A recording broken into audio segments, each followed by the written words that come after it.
अस्सलाम वालेकुम, welcome to Faiza's kitchen YouTube channel. कैसे हैं आप सब लोग? उम्मीद करती हूँ ठीक होंगे, खुश होंगे, बिल्कुल मज़े में होंगे। आज हम जो रेसिपी बनाने वाले हैं वो है चिकन चीज़ पास्ता, और ये बहुत ही इजी और डिलीशियस सी रेसिपी है। तो जल्दी से वीडियो स्टार्ट करते हैं। Let's start the video. जी, तो यहाँ पर मैंने लिए हैं 3 मीडियम टमाटर। मेरे पास फ्रोज़न टमाटर हैं, आप फ्रेश टमाटर भी ले सकते हैं।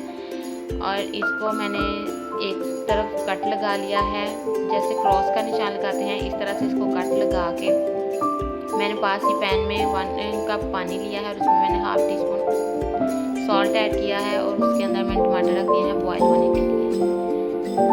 दूसरी तरफ यहाँ पैन में मैंने 2 कप पानी लिया है और उसमें मैंने 1 टेबल स्पून ऑयल ऐड किया है और साथ half tea spoon salt add करके मैंने पेनी पास्ता ऐड कर दिया है ताकि ये बॉयल हो जाए। इतनी देर में तकरीबन 4 से 5 मिनट में हमारे टमाटर बॉयल हो गए हैं। इनको मैंने निकाल लिया है और अब इनका छिलका भी मैं उतार लूँगी और फिर इनको ठंडा करके ग्राइंडर में ग्राइंड कर लूँगी। जितनी देर में हमारा पास्ता बॉयल हो रहा है उतनी देर में मैंने यहाँ पर 3 टेबल स्पून ऑयल लिया है एक पैन में और उसमें मैंने साथ ऐड किया है चिकन। बोनलेस चिकन है, ये क्यूब्स फॉर्म में कट हुआ है और इसको मैंने कुक करना है। इतनी देर मैंने इसको कुक करना है कि ये जो है इसका कलर जो है वो चेंज हो जाए, पिंक है तो ये वाइट कलर में टर्न हो जाए। इतनी देर तक मैंने इसको कुक करना है।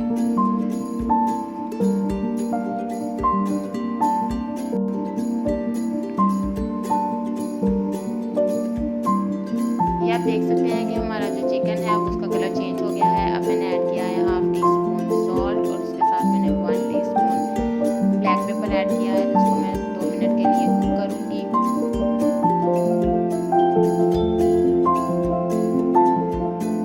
2 मिनट तक कुक करने के बाद मैंने इसमें 1 मीडियम अनियन लिया है, चॉप्ड अनियन है, मीडियम साइज का मैंने लिया है। इसको इतनी देर कुक करना है कि ये थोड़ा सॉफ्ट हो जाए। जैसे ही ये सॉफ्ट हो जाएगा तो मैं इसमें ऐड कर दूँगी लहसुन के मैंने 5 से 6 जवे लिए हैं, इनको भी चॉप कर लिया है और इसको भी कुक करते वक्त इसकी खुशबू आनी शुरू हो जाए। जैसे लहसुन की खुशबू आनी शुरू हो जाएगी तो हमने इसमें ऐड कर देनी है टोमेटो प्यूरे। जो हमने टमाटर बॉयल किए हैं वो टमाटर मैंने ग्राइंड कर ली के उनकी एक प्यूरी बना ली है, हम वो ऐड कर देंगे।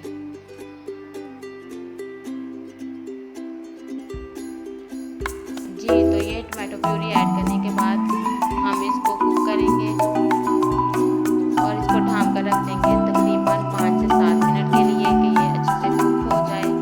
और 5 से 7 मिनट बाद हम देखेंगे, ये आप देख सकते हैं कि हमारे लिए कुछ इस तरह से हो गया है। अब मैंने इसमें ऐड की है चीज़ के मेरे पास स्लाइसेस हैं चेडर चीज़ के, जो मैंने 4 अदद ऐड किए हैं।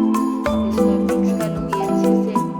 जब चीज़ अच्छे से मेल्ट हो जाएगी तो मैंने इसमें ऐड कर दिया है पास्ता जो मैंने बॉयल करके रखा था और इसको अच्छे से मिक्स करने के बाद इस पर स्प्रिंकल कर दूँगी थोड़े से ऑरिगानो। ड्राई हर्ब है, अब इसको ऐड कर देंगे। ये थोड़ा सा स्प्रिंकल करने के बाद इसको फिर से मिक्स करेंगे और उसके बाद मैं इस पर ऐड करूँगी जो मेरे पास बचे हुए चीज़ के स्लाइसेस हैं वो। ये बिल्कुल ऑप्शनल